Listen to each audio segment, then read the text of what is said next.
don't think that we should be stuck in the second variant if we are using Holocaust education to address Jew hatred today.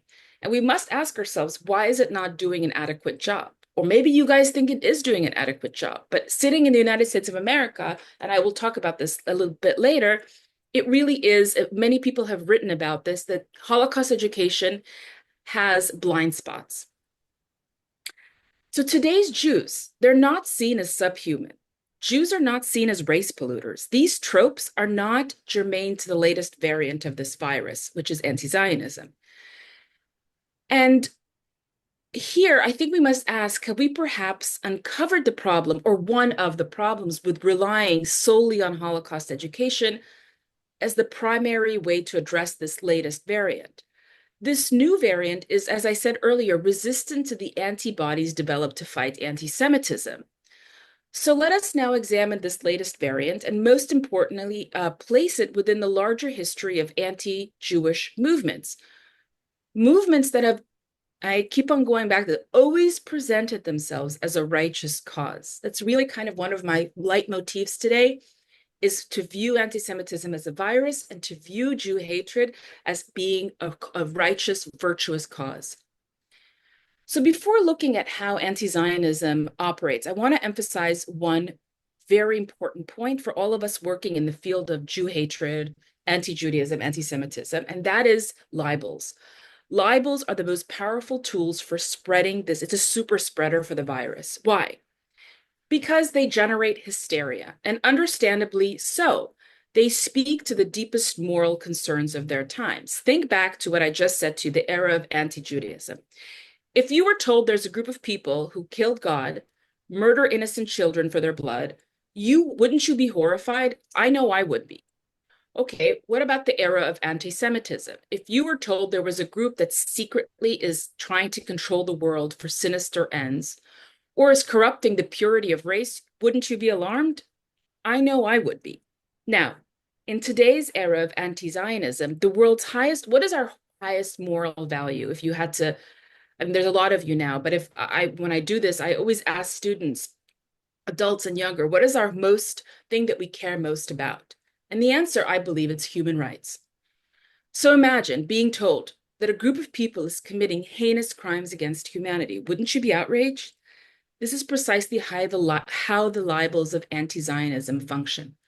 They go back to that blood libel, but now there's a mutation to that blood libel. It's genocide libel, it's land theft libel, it's colonizer libel. These accusations recast Jews as the ultimate villain guilty of crimes against humanity.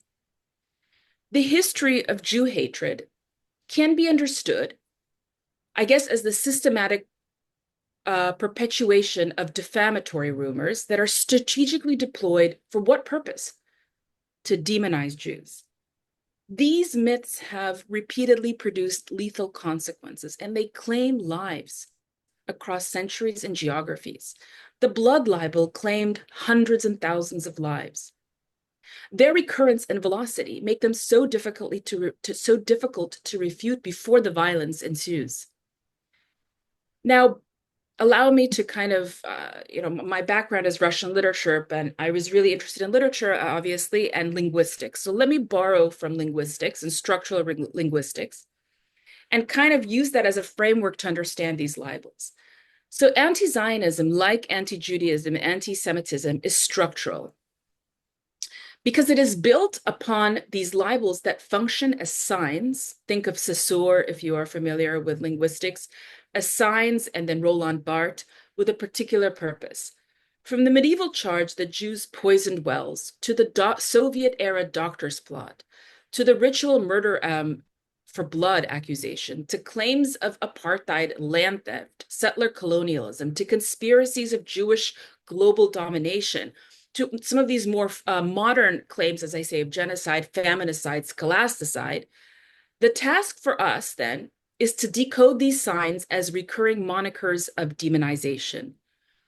Put differently, when one encounters the claim, let's say Israel is an apartheid state, one must recognize it as shorthand for Israel must be exterminated. So in anti-Judaism era, the Jew is stealing babies That's to decode that is the Jew must be stopped.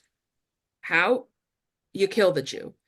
It should not be read as commentary on politics or actual systems of apartheid, for the sign functions instead to communicate the Jew is evil, the Jew must be destroyed.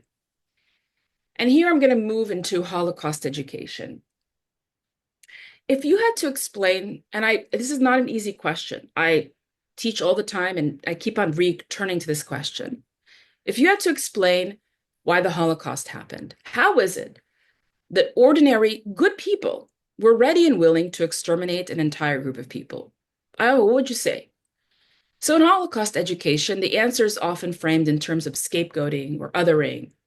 But personally, I've always found those explanations imprecise and far too simplistic. When I teach the Holocaust, I pose two questions to my students. When did Hitler come to power? And when did the Nazis implement their policy of genocide? Just for the sake of time, I'm going to answer these. You all know the answers.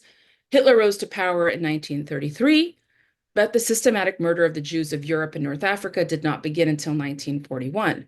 So what happened during those 8 years in between? Well, the Nazis were deploying libels, propaganda directed against the Jews. Significantly, people do not, they don't wake up. People don't wake up one day willing and become willing executioners. They just don't, unless we're talking about a psychopath. So those 8 years were crucial, and I've studied them closely. I've studied these 8 years. It began with propaganda that cast Jews as a threat. And the central libels were that Jews were race polluters, that they were power hungry, and that they were Judeo-Bolsheviks. Also, that's part of that taxonomy of libels during the anti-Semitism era. These libels, they were repeated relentlessly, reprinted again and again, and they went unchallenged. And these libels cost human lives, 6 million Jewish lives to be precise. Knowing this, that libels translates largely to lives lost, we must therefore take them very seriously. So I'm just going to give you, just this summer, I want to give you a snapshot of this summer in the United States of America. In last May, a young couple exiting a Jewish museum in Washington, D.C. were shot and murdered. They were hunted, basically, by a man who yelled "Free Palestine." 1 month later, in June, just 1 month, a man in Denver, Colorado, threw an incendiary device at a group of Jews who were marching for the release of hostages. And this month, last week, I don't know if you guys heard about this, an individual in Minnesota targeted a church and killed 2 children and wounded 17 more. But strangely, he killed himself. On him was found the following message: "Filthy Zionist Jews" and "Free Palestine." What happened to the man who shot the young couple in DC? The man who threw incendiary devices onto elderly Jews? The man who shot children and peaceful worshipers? What about this one? This summer again, a woman in New York posted on her social media in June a picture of Google Maps with Jewish schools in New York, and she wrote, "If anyone needs a public school in NYC to attack for whatever reasons, Zionists all attend here." These are just examples from the summer. Well, if you include May, a mere 4 months. The casualties of this latest variant, anti-Zionism, are occurring at unprecedented rates in the United States of America. We may not have a Reich Ministry of Public Enlightenment and Propaganda headed by Joseph Goebbels, but we have institutions that are deploying libels. These institutions are the media, academia, schools, international bodies of human rights such as the United Nations. And they're providing legitimacy to a hate movement that seeks to demonize Jews today. So what does this have to do with all of you who are working in this space, and myself really, of Holocaust education and Holocaust memory preservation? Am I saying that this type of education is futile or powerless against the latest variant, anti-Zionism? And if I'm saying this, then this industry is in trouble. Well, here's what I am saying. I am saying to be very intentional when you teach about the Holocaust. And here I want to say that teaching is broad. Teaching does not only mean formal classroom. It's guiding visitors at the museum, telling the story of the Holocaust. And the story of the Holocaust did not begin in 1941, nor did it begin in 1933. The Holocaust must be understood within the context of the broad history of the virus that I just described. The Holocaust was made possible precisely because of centuries of anti-Jewish violence, perpetuated by libels. I just want to share that I'm not a first generation American. I immigrated to the United States of America in 1989. And growing up, I attended Jewish day schools where Holocaust education was very emphasized. We visited Holocaust museums. We heard directly from survivors. We wrote book reports on the Holocaust. We marked Holocaust Remembrance Day in our school calendar. But I want to be honest with you. Sometime around high school and later in college, for me, I began to feel that Holocaust education may not be working. And worse, I actually began to think that it was actually producing negative results. And my peers were often angry with me because I was those few students who was against bringing Holocaust survivors sometimes to speak because I believed we needed to confront the newest variant of Jew hatred, anti-Zionism. Please don't mistake this indifference to the Holocaust. My grandfather was a survivor. His little brother was burned alive with their mother in a synagogue in Baranowice in Poland. It's now Belarus. His older brother was shot during morning roll call in a ghetto. I was raised by a survivor. I deeply believe in the importance of preserving Holocaust memory, but I also believe it has to be done very intentionally and correctly. Let me then turn to describing the current status of Holocaust education and offer a few new, perhaps, strategies for how we can tackle this Holocaust studies in order to meet the movement of the day, anti-Zionism. So by the way, how am I on time? Am I good? Uh, Okay. Okay. we have more something Yes. like 10 minutes, right? Something Yes, like that. exactly. Perfect. Mhm. But So, also for a bit Q&A in the last 5 minutes, okay? okay, fine. So a few years ago, I was at that time living in Los Angeles and I walked by a high school, a Jewish high school. Uh, I walked inside because the high school was also allowing children to use the pool. So my son was taking swimming lessons. And anyway, it was November, and there was this really big wall. And perhaps you may have read my article that you may have received that I published as a result of that experience. So on the very top of the wall, it said "Remembering Kristallnacht." And it was November. It made sense because Kristallnacht happened on the 8th, 9th of November in 1938. But what really surprised me and really jolted me was that what I found as I approached this wall. So on this wall, there was this "Remembering Kristallnacht," and there were these stickers. And obviously, what happened was every student received a sticker, and the sticker said, "As a result of Kristallnacht, I will not be silent in the face of," and the student could fill in whatever they wanted. So, as a result of Kristallnacht, I won't be silent. So the rest was blank. And so I was looking, I look around, I look at what did the students fill in, and I was shocked a bit. Now, I was shocked because this is what I found. This is as a result of Kristallnacht, I will not be silent in the face of sexism, rape, culture, environmental degradation, gun violence, racism. And what shocked me was the absence of one word, anti-Semitism. Like not one student said that. It's not that I'm against the other statements. It's just that there was no statement about anti-Semitism. And this was shocking because Kristallnacht was, after all, a story about what happens when anti-Semitism is allowed to flourish and goes unchecked. So I wondered, what were the learning objectives in the school?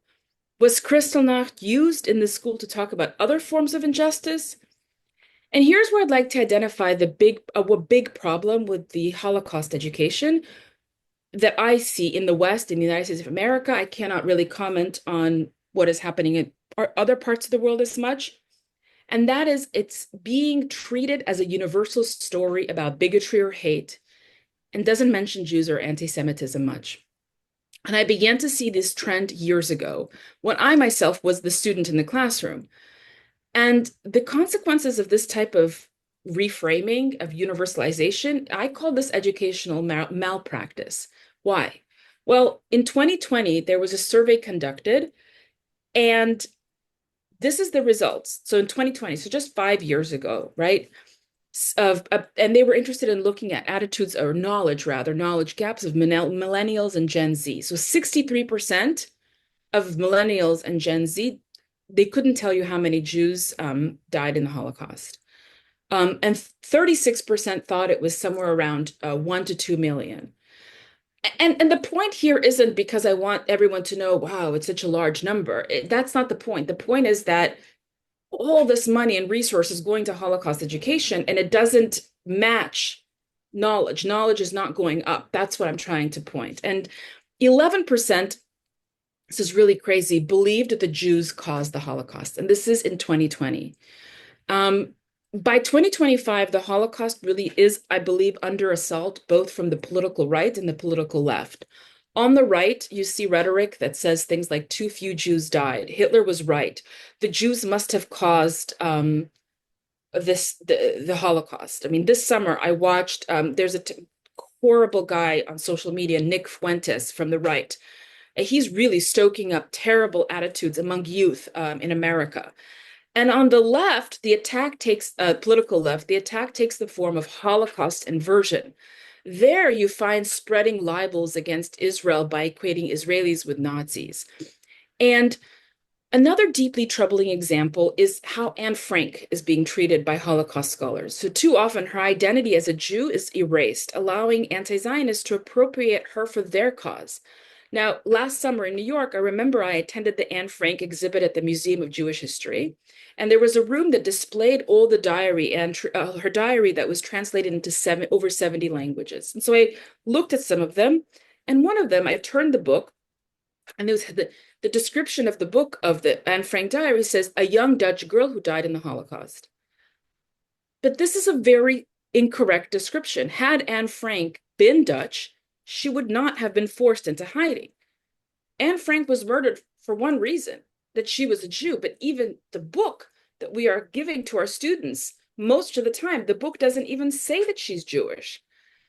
Now, I understand that the effort to universalize the Holocaust in the West was done, and I'd like to stress that it was done by Jewish institutions to take a very particular story that happened to a particular people and make it relevant to a broader audience. Ironically, though, this universalization of the Holocaust was done in order to make the Holocaust relevant, but this strategy is backfiring, or really has backfired, because as you can see, and I just mentioned just a few data points, most people know very little about this event, and far worse, they use the Holocaust to spread libels against Jews today. Could those who spearheaded mandating Holocaust education predict that it would lead to dark corners and that the Holocaust itself would be used against Jewish people today? The opposite of universalism is particularism. So those who universalize the Holocaust are thus departicularizing it. And I'm going to conclude with some suggestions. What are my suggestions then to meet the moment? First, resist the urge to universalize the Holocaust. Do not turn it into lessons of warnings about immigration policy, or certainly do not suggest that Israel today are perpetuating a Holocaust or genocide. Such claims are modern libels, no different from the medieval libel. Second, situate the Holocaust within the broader century-long history of this virus, of this anti-Jewish virus. Do not treat it as an isolated event. Well, it might have been the first genocide recorded in modern history. It was preceded by many destructions. And here I'm going to talk the Yiddish word Hurban. Hurban in Yiddish means destruction. And it was actually the word used by Yiddish speakers to talk about the Holocaust. The Yiddish speakers do not call it Holocaust or Shoah. Shoah is the Hebrew. They used the word Hurban that reflected a historical continuum. Destruction as an ongoing reality for the Jewish people. The first Hurban was the destruction of the Second Temple in Israel, in Jerusalem, by the Romans in 70 AD, and every subsequent wave of anti-Jewish violence was described by Jews themselves as Hurbans. Third, emphasize that the Holocaust was the story of the second variant of Jew hatred, anti-Semitism, in which libels were central tools for demonization. When teaching or discussing the Holocaust, highlight how these libels made it possible for otherwise good people to become ready and willing to exterminate Jews. They saw it as a just cause. I know it sounds crazy to us. Draw explicit connections to today's libels, which are embedded in the anti-Zionist strain of Jew hatred. So medieval libels, Christ killers, blood libel, demons, modern era anti-Semitism, race polluters, dual loyalty, world domination. Today's libels, genocide, apartheid, colonizer libel. Fourth, and perhaps most importantly, recognize that the Holocaust represents one stage in evolution of this virus. And finally, if you are curating or designing an exhibit, consider new ways of presenting the story of the Holocaust that connects the second variant to the present. Holocaust education often isolates anti-Semitism as a past event without connecting it to the broader history of Jew hatred. I strongly suggest not to use the Holocaust as a convenient backdrop to expose unrelated injustices. Instead, show how its legacy directly connects to today's most dangerous manifestations of Jew hatred. In closing, I'd like to remember a critical lesson for today's discussion.